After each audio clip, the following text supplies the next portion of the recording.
때는 조선 정조 임금 시절 번화한 한양에서 수십 리 떨어진 충청도의 어느 고즈넉한 산골 마을에 마음씨가 비단결처럼 고운 박서준이라는 한 농부가 살고 있었습니다.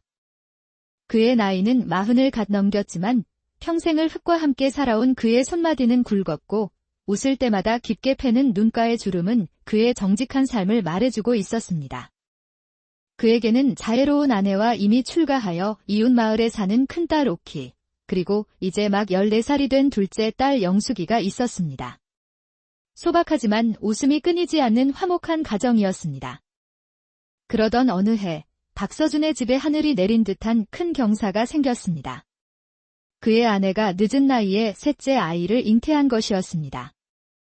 박서준은 아내의 손을 꼭 잡고 감격에 겨워 말했습니다. 여보, 이 무슨 하늘의 은혜란 말이요. 우리 나이에 다시 아이를 갖게 되다니 정말 꿈만 같구려. 아내 역시 행복한 미소를 지으며 부른 배를 소중히 쓰다듬었습니다. 그러게 말이에요. 이 아이는 분명 우리 가문에 큰 복을 가져다 줄 거예요. 하늘이 주신 귀한 선물이 틀림없어요. 박서준은 굳은 결심을 한 듯 말했습니다. 그렇고 말고. 살림살이가 넉넉지 않다 한들 어떠하겠소.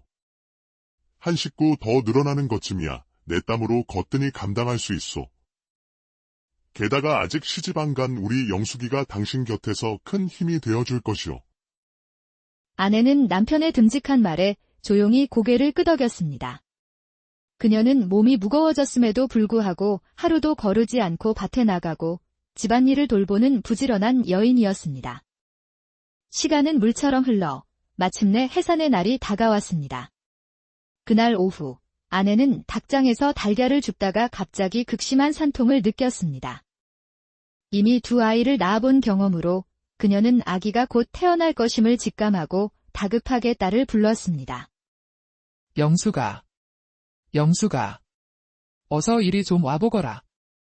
집안에서 마루를 닦고 있던 영숙은 어머니의 다급한 목소리에 깜짝 놀라 맨발로 뛰쳐나왔습니다. 어머니는 배를 움켜쥔 채 이마에 구슬땀을 흘리며 고통스럽게 신음하고 있었습니다. 어머니, 왜 그러세요? 식은땀이 비 오듯 하시는데 어디가 편찮으신 거예요? 영숙아, 어서 마을 산파 할머니를 모셔오너라. 아기가 곧 나오려나 보다. 당시 밭에서 일하고 있던 박서준은 아무것도 모른 채였습니다. 영숙은 어머니의 말에 정신을 번쩍 차리고 마을 어귀에 사는 산파 할머니 댁으로 쏜살같이 달려갔습니다. 할머니, 저희 어머니가 곧 아이를 낳으실 것 같아요. 빨리 좀 와주세요. 산파 할머니는 영숙의 다급한 외침에 익숙하게 준비를 마치고 함께 박서준의 집으로 향했습니다. 박서준이 고된 바치를 마치고 지게를 내려놓으며 집에 돌아왔을 때 방 안에서는 이미 아기의 우렁찬 울음소리가 들려오고 있었습니다.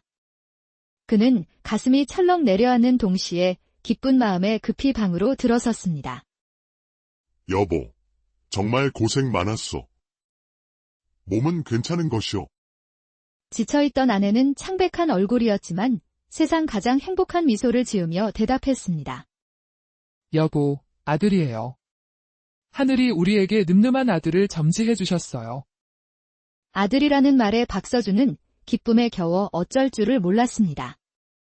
평생 딸 둘로 만족하며 살아왔는데 대를 이을 아들을 얻게 되다니.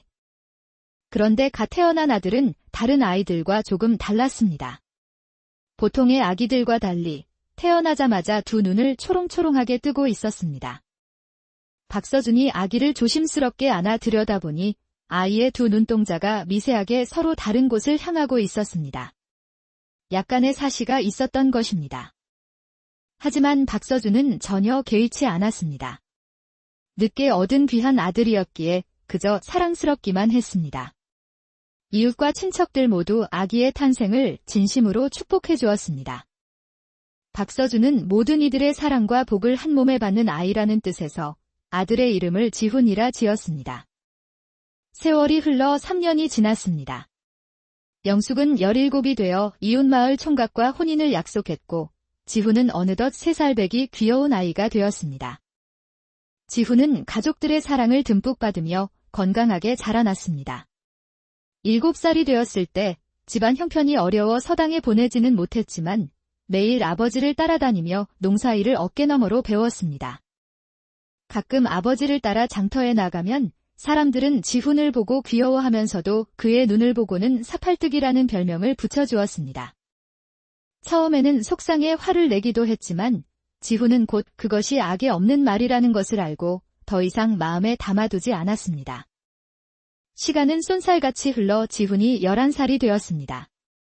박서준 부부는 어느덧 50을 훌쩍 넘어 얼굴엔 주름이 깊어지고 머리엔 서리가 내렸습니다. 지훈은 어린 나이에도 불구하고 또래보다 훨씬 의젓하고 힘이 셌습니다. 부모님을 도와 집안의 굳은 일은 도맡아 했고 효심이 지극했습니다.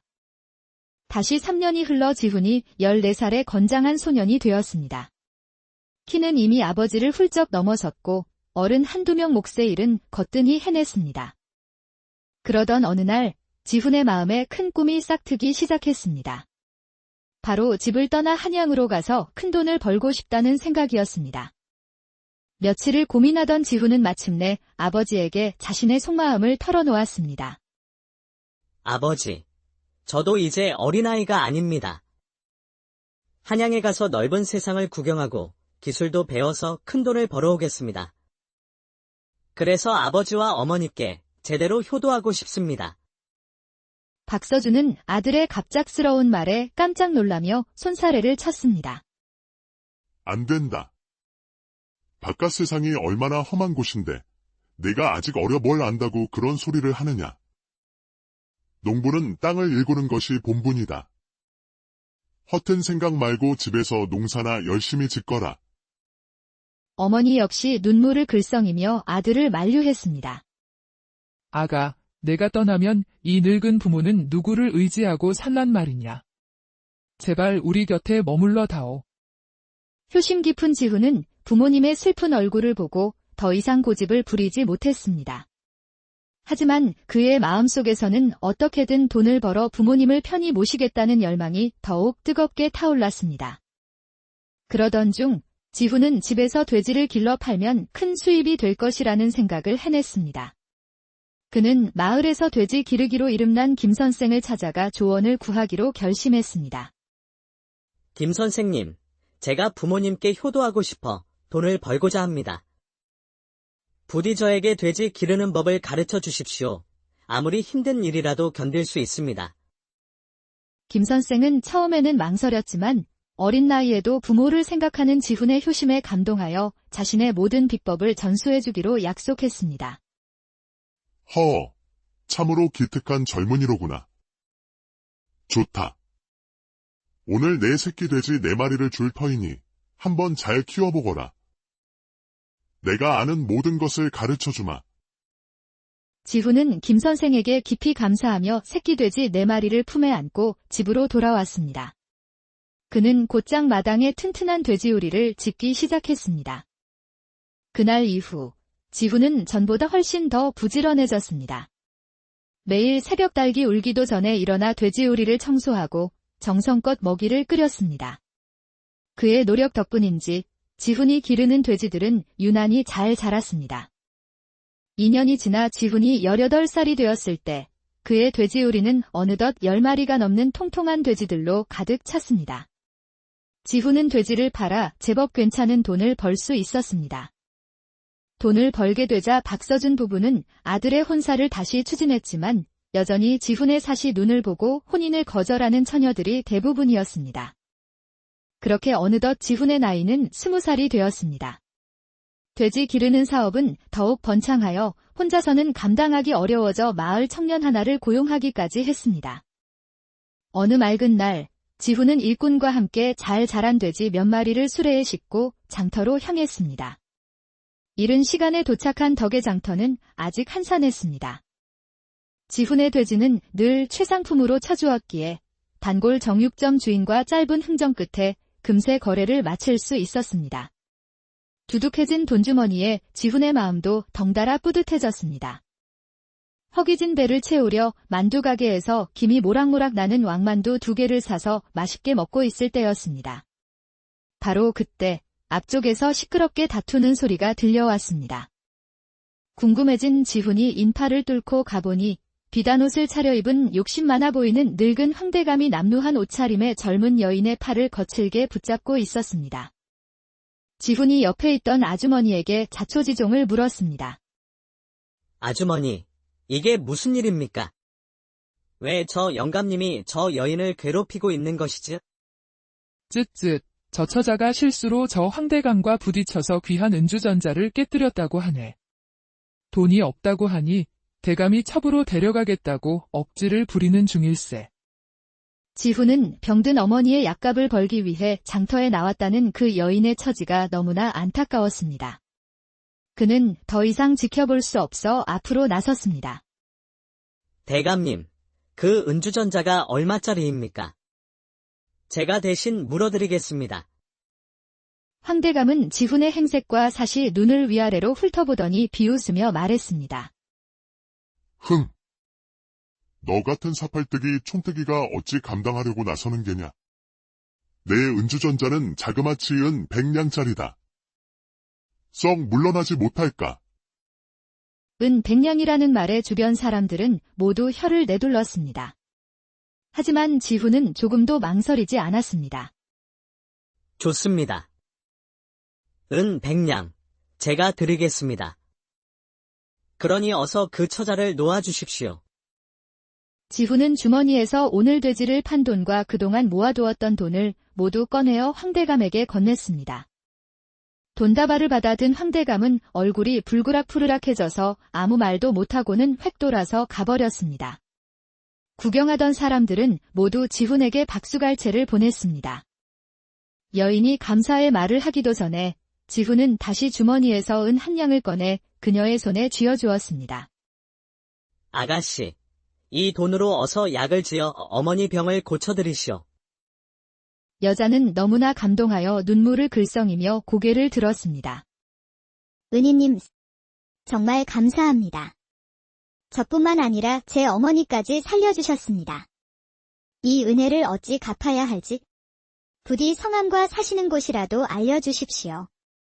지훈은 덤덤하게 대답했습니다. 제 이름은 박지훈입니다. 사람들이 사팔뜨기라고 부르지요. 이 장터에서 10리쯤 떨어진 곳에서 돼지를 기르고 있습니다. 어서 가서 어머니를 돌보시오. 지훈은 여자가 더 말할 틈도 주지 않고 돌아서서 일꾼이 기다리는 곳으로 가버렸습니다. 여인은 지훈의 뒷모습이 사라질 때까지 그 자리에서 움직이지 못했습니다. 그로부터 한 달이 지났습니다.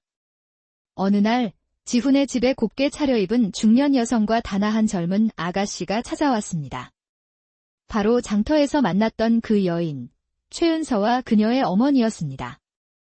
은서는 지훈이 준 돈으로 좋은 약을 지어 어머니의 병을 말끔히 고쳤고 생명의 은인에게 직접 감사 인사를 드리기 위해 찾아온 것이었습니다.